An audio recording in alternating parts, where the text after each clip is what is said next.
새숨 가족 여러분 안녕하십니까?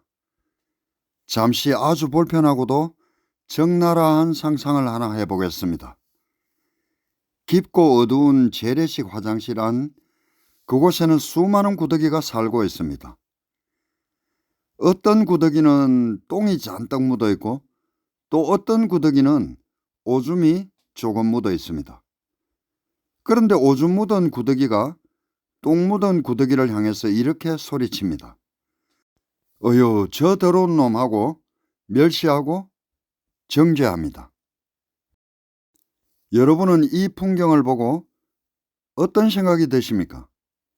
가소롭다는 생각이 들지 않으신가요?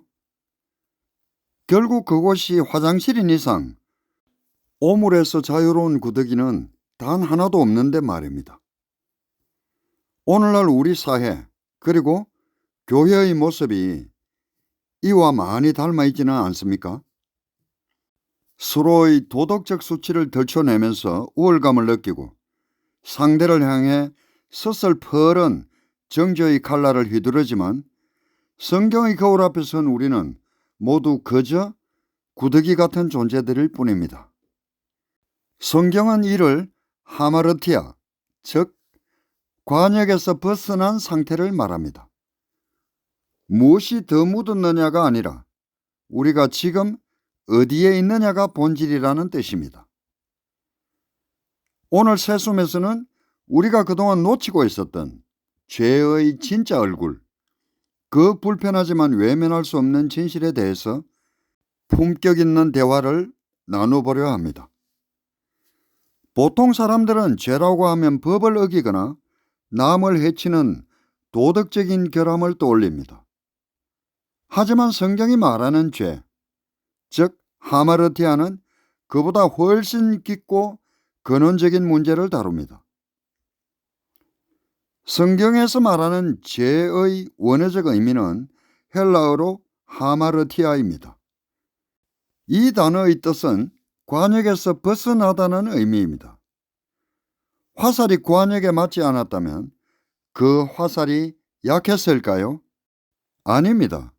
방향이 잘못되었거나 힘이 부족해서 관역까지 도달하지 못했기 때문입니다. 인간에게는 창조주가 설정한 존재의 목적이라는 관역이 있습니다. 이 관역은 바로 하나님의 성품을 닮아서 세상을 다스리고 사랑하는 것입니다. 이 관역에서 단 1도라도 어긋나 있다면 아무리 도덕적으로 깨끗해 보여도 그것은 성경적으로 하마르티아 상태입니다. 요한복음 6장 63절에서는 살리려는 것은 영이니 육은 무익하다고 했습니다. 이 말씀은 존재의 목적이 육신적인 죄책감이나 도덕적 행위가 아니라 영적인 본질에 집중하라는 말입니다. 하나님의 영이 우리 안에 들어올 때 우리는 비로소 내가 누구인지, 왜 사는지라는 관역을 향해서 정렬됩니다.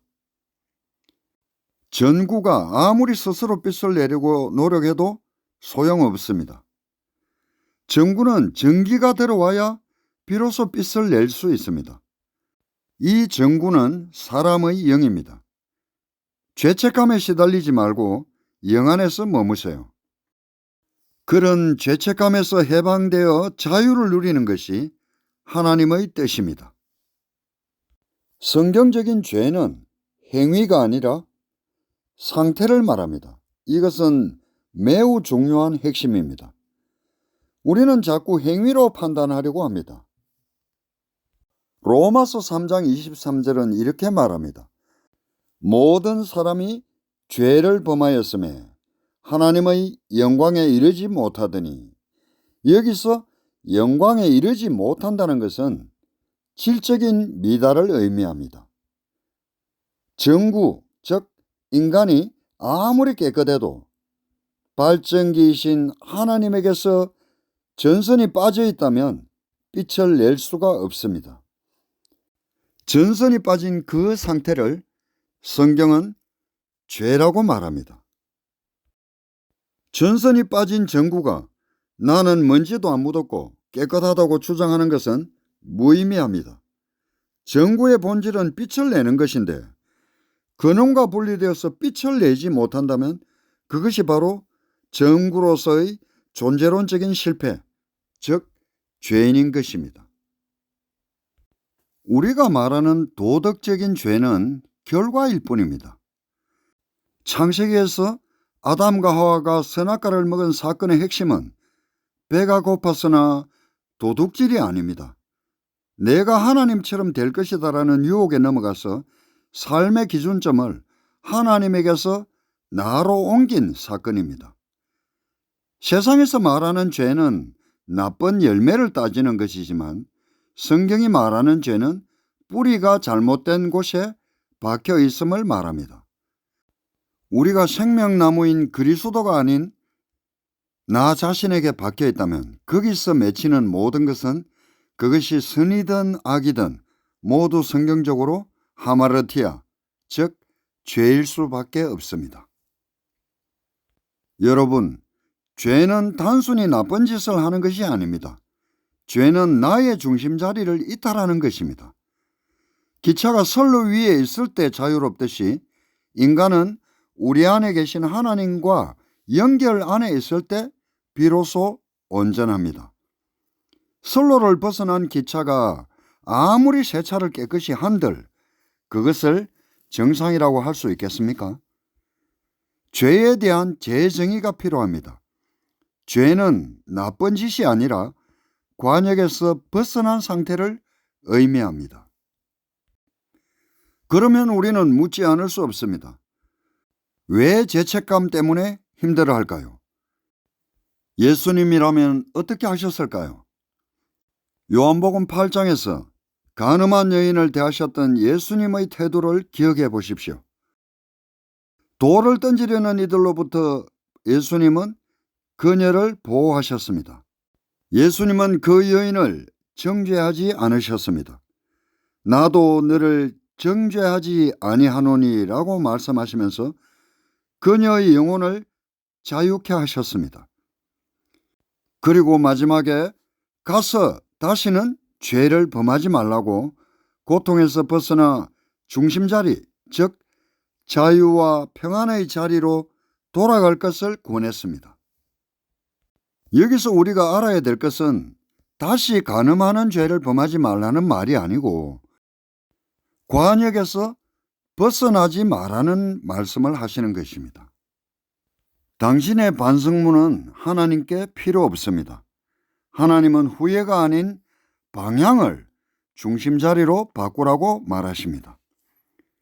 죄책감은 하나님이 주시는 정죄가 아니라 내 영이 보내는 신호입니다. 우리가 하는 일에 죄책감이 든다는 것은 그것은 중심에서 어긋나지 말라는 영의 경고입니다.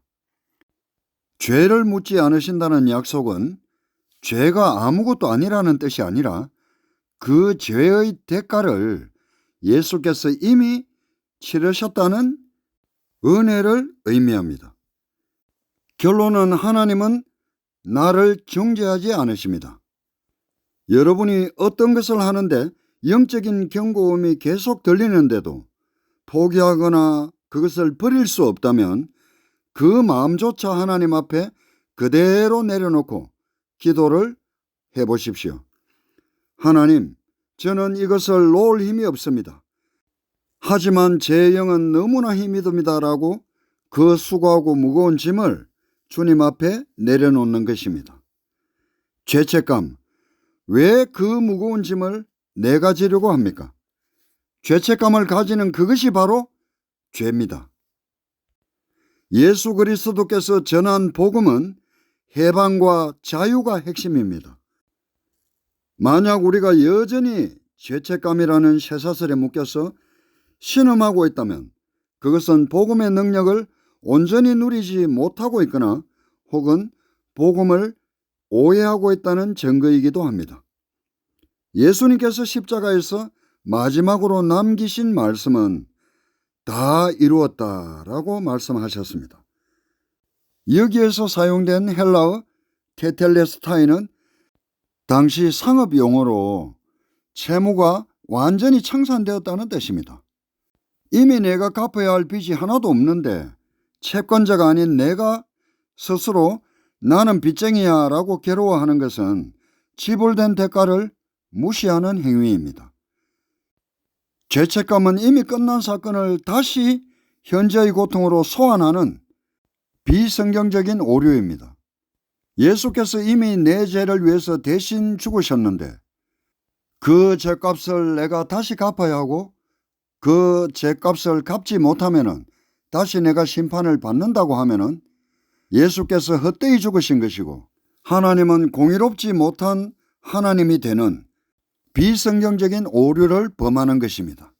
로마서 8장 1절과 2절에서는 그러므로 이제 그리스도 예수 안에 있는 자에게는 결코 정죄함이 없나니 이는 그리스도 예수 안에 있는 생명의 성령의 법이 죄와 사망의 법에서 너를 해방하였습니다. 성경은 조금의 정죄도 아닌 결코 정죄함이 없다고 선언합니다.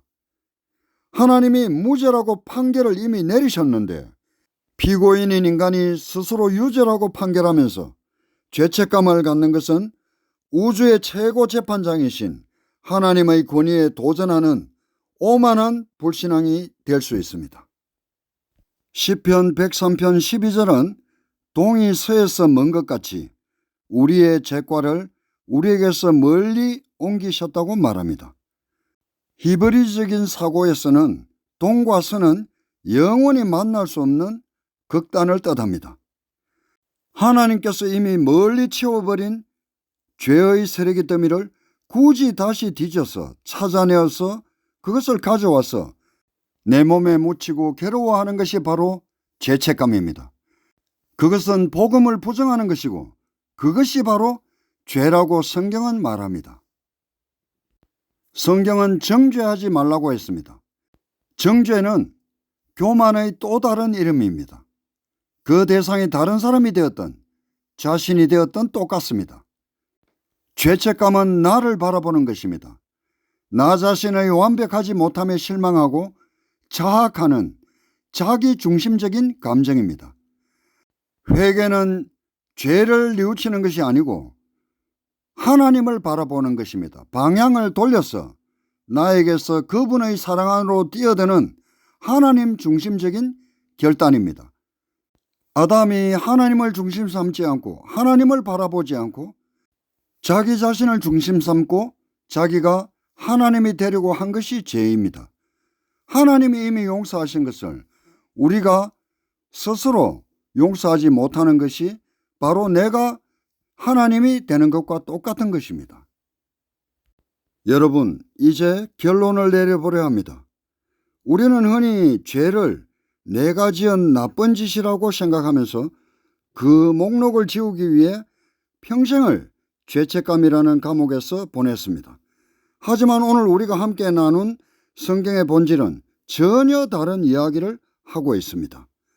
죄는 도덕의 문제가 아니라 방향의 문제라고요. 창조주가 설계한 생명의 궤도를 이탈하여 스스로 주인이 되어 방황하는 그 상태 자체가 바로 하마르티아, 죄라고 말합니다. 그렇기에 복음은 우리에게 더 착해지라고 다그치지 않습니다. 대신에 테텔레스타이, 이미 네 모든 빚은 청산되었다라고 선포하고 우리를 짓누르던 죄책감의 사슬을 끊어버렸습니다. 혹시 지금 이 순간에도 스스로를 정죄하며 괴로워하고 계십니까?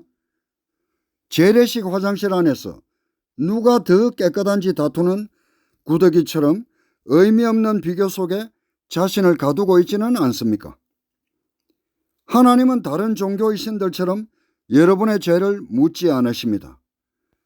그분은 여러분이 죄책감에 시달리며 주저앉아 있는 것이 아니라 그분께 부여받은 자유, 처벌이 두려워서가 아니라 사랑하는 아버지를 실망시키고 싶지 않다는 이 당당한 자녀의 자유를 가지고 다시금 사랑의 궤도로 복귀하기를 기다리고 계십니다.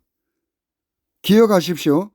진정한 자유는 마음대로 사는 방종이 아니라 나를 이토록 사랑하신 분을 위해서 가장 나답게 당당하게 살아가는 기쁨입니다. 이제 그 무거운 죄책감을 내려놓고 그분이 주신 맑은 숨을 크게 들이켜 보시기 바랍니다. 그곳에서부터 여러분의 새로운 삶, 새 숨이 시작될 것입니다. 오늘도 본질을 찾아가는 여정에 함께 해주셔서 감사합니다.